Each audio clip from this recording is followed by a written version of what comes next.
राधे राधे, प्रणाम। मैं पूनम अपने YouTube चैनल पूनम सरिता संगीत में आप सभी का तहे दिल से स्वागत करती हूँ और आप सबके लिए ईश्वर से मंगल कामना करती हूँ।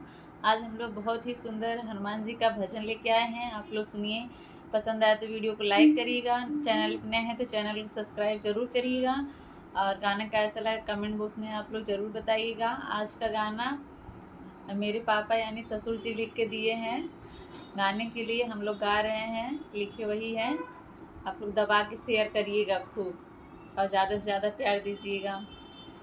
ले बाकी नाय बजरंगी हमारी सुधिया, ले बाकी नाय बजरंगी हमारी सुधिया, लेत जन्म उड़ी गई गगनवा, लेत जन्म उड़ी गई गगनवा, भानु के मुहवा में, भानु के मुहवा में लिह दबाई बजरंगी हमारी सुधिया, ले बाकी नाय बजरंगी हमारी सुधिया, गही कर धैला हनुमत राम के चरणवा, गही कर धैला हनुमत राम का चरणवा, राम के विपतिया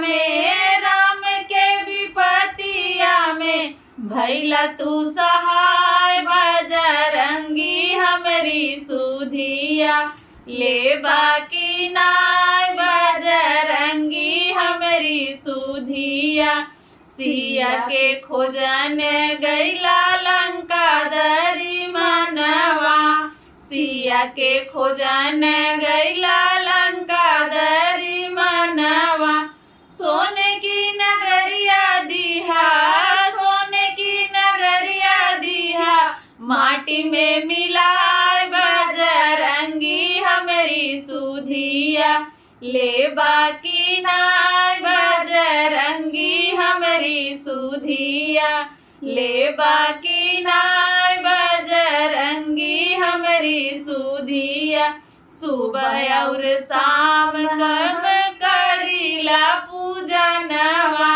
सुबह और शाम हम करीला पूजनवा, पूनम और सरिता पे, पूनम और सरिता पे हो जाता सहाय बजरंगी हमारी सुधिया, ले बाकी नाय बजरंगी हमारी सुधिया, ले बाकी नाय बजरंगी हमारी सुधिया।